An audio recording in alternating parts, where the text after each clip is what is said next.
बिस्मिल्लाहिर्रहमानिर्रहीम अस्सलाम वालेकुम रहमतुल्लाह। पाकिस्तान इंडिया के दरमियान जो कॉन्फ्लिक्ट हुआ है उस कॉन्फ्लिक्ट के अंदर दो तीन चीज़ें बहुत ज़्यादा वाज़ेह तौर पर सामने आई हैं।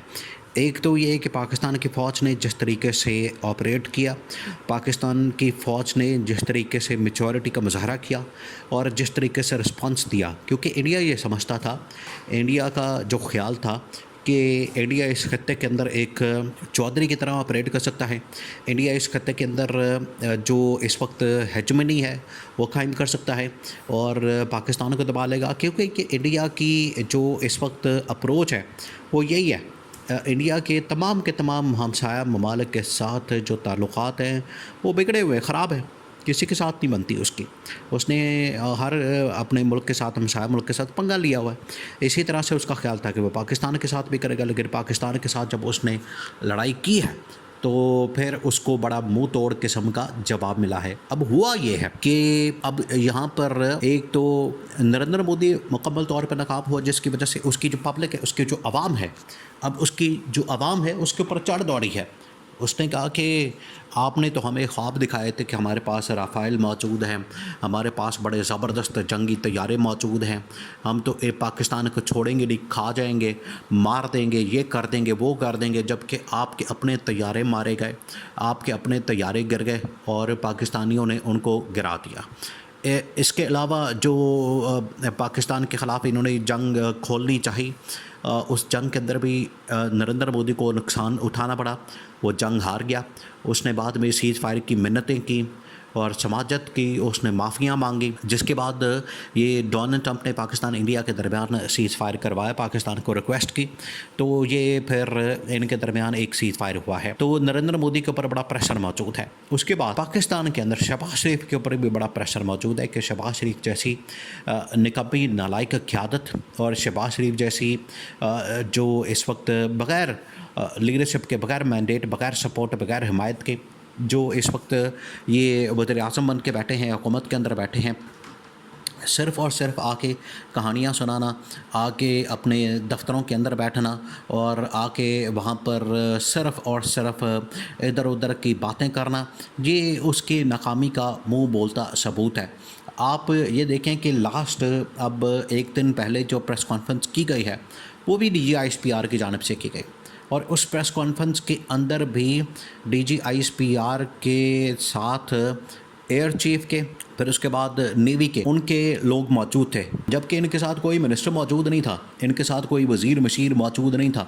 हालांकि उसूलन तो चाहिए यह था कि उनके साथ कोई डिफेंस मिनिस्टर बैठा होता, उनके साथ कोई इंफॉर्मेशन मिनिस्टर बैठा होता, उनके साथ कोई वज़ीर ख़ारजा बैठा होता जो कि डिप्लोमेटिकली मामलात हैं उनके मुताबिक बताता, इसके अलावा जो डिफेंस के मामलात हैं उनके बारे में बताता, इसके अलावा जो इस वक्त बाकी जो इस वक्त फ़ॉरेन मिनिस्टर फिर उसके बाद या शहबाज शरीफ लीड करता, वो बताता कि हालात और वाक़यात क्या हैं, लेकिन कोई इनकी जानिब से सामने नहीं आया।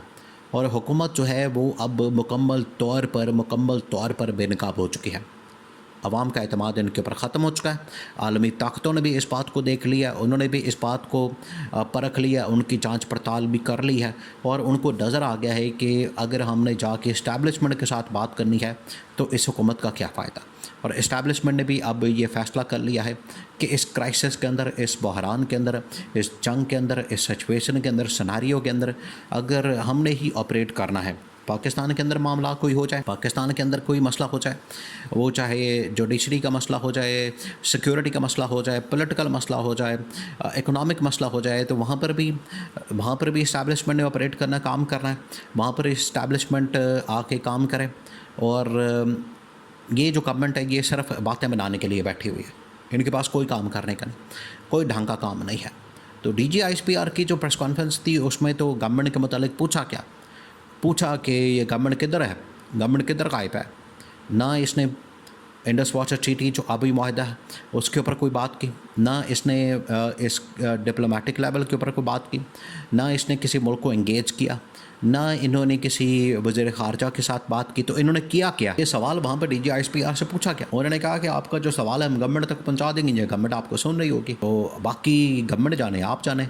आप अवाम हैं, आप सहाफ़ी हैं और गवर्नमेंट जो है वो कटहरे में खड़ी होगी, इस कल से आप उनके ऊपर चढ़ दौड़ें, आप उनके ऊपर चढ़ाई कर दें, आप उनसे सवालात करें, उनसे पूछें कि अवाम आपसे सवाल कर रही है, अवाम आपसे पूछ रही है। तो ये अब दबाव पाकिस्तान के इस वक्त शहबाज शरीफ वज़ीर-ए-आज़म के ऊपर भी आ रहा है, क्योंकि वज़ीर-ए-आज़म ने जिस तरीके से पूरे ये तकरीबन का हफ़्ता 10 दिन 15 दिन के अंदर किया, इनको सिवाय इमरान खान के और कोई काम ही नहीं कि इमरान खान को हमने किस तरह से केसेस के अंदर उलझाना है, फंसाना है, उसके ख़िलाफ़ मुकदमात करने हैं और इमरान खान को किस तरीके से इंतकामी कार्रवाई का निशाना बनाना है। इसके अलावा इनके पास और कोई काम नहीं, इसके अलावा इनके पास और कोई चीज़ ही नहीं, एजेंडा ही कोई नहीं है इनके पास। ये आए इसी मकसद के लिए है कि इमरान खान को दबा के रखना है। इनको पता है कि इमरान खान को जितना दबा के रखेंगे, इमरान खान को जितना जेल के अंदर रखेंगे, जितनी देर रखेंगे उतना हमारे फ़ायदे में है। ये सारा कुछ इसी वजह से कर रहे हैं। आज भी ये जो जंग लड़ी गई है इसके अंदर पाकिस्तान की फ़ौज ने सरहदों के ऊपर ये भारत की जारहियत का मुकाबला किया। पाकिस्तान इस पूरे बयानिए के अंदर, जंग के अंदर बिल्कुल भी काम नहीं कर सका। बिल्कुल एक रत्ती बराबर भी इनकी जानिब से कोई जवाब नहीं दिया गया। उन्होंने जो पाकिस्तान के ऊपर एक फुल फ्लैज वॉर डाली हुई है, पाकिस्तान के ऊपर मसलत की हुई है। सिचुएशन में गवर्नमेंट को चाहिए था, हुकूमत को चाहिए था कि वो आते और इंडिया का जवाब देते, लेकिन किसी ने जवाब नहीं दिया। पहले दिन से उसने चढ़ाई की हुई है, पहलगाम वाक़या जो है उसने पाकिस्तान के ऊपर डाल दिया। इन्होंने कोई एक बयानिया नहीं बनाया। ये जाफ़र एक्सप्रेस का बलूचिस्तान के अंदर वाक़या हुआ था, ये डाल देते इंडिया के ऊपर। इंडिया ने ये किया था, एविडेंस मौजूद थे, सबूत थे, शवाहिद थे, सब कुछ था, लेकिन इन्होंने कोई उसका इंटरनेशनली उसको हाईलाइट नहीं किया। ये इधर ही फंसे हुए अपने मामलात के अंदर। वो दिन गुजर गया, रात गुजर गई, उसके बाद मामला ठंडा पड़ गया। इन्होंने उसको कुछ समझा ही नहीं। ये वहाँ पर बंदे मर गए, वहाँ पर अपने लोग मर गए, इन्होंने उसको कोई खातिर भी नहीं रखा, ये खातिर भी नहीं लाए। ये असल मसला इनके साथ। तो बिल्कुल उसी तरीके से जैसे इंडिया के अंदर नरेंद्र मोदी पर प्रेशर मौजूद है कि वो इस्तीफ़ा दे और घर जाए, क्योंकि अब आवाम के सामने तो उनका चेहरा बेनकाब हो गया। आवाम को तो पता लग गया कि ये कितने पानी के अंदर है। इसी तरह से पाकिस्तान के अंदर शहबाज शरीफ की हकीकत भी खुलकर सामने आ गई है और दुनिया को पता लग गया है कि अब इनके पल्ले कुछ नहीं बचा। ये सिर्फ अपनी आवाम को धोखा देते हैं। इनकी जानिब से जो भी इक़दाम किए जाते हैं वो अपने इक़्तिदार की खातिर होते हैं, अपनी लालच में करते हैं। इसके अलावा इनको आवाम से कोई सरोकार नहीं होता। तो आवाम, पाकिस्तान की आवाम भी प्रेशर डाल रही है इनके ऊपर कि इनको घर भेजें, बिल्कुल उसी तरीके से जैसे नरेंद्र मोदी के ऊपर उनकी अपनी आवाम, उनकी अपनी अपोजिशन उनके ऊपर प्रेशर डाल रही है कि इस क्राइसिस सिचुएशन में दोनों गवर्नमेंट, दोनों हुकूमतें, दोनों जो शख्सियात हैं वो इस्तीफ़ा दें और घर जाएँ।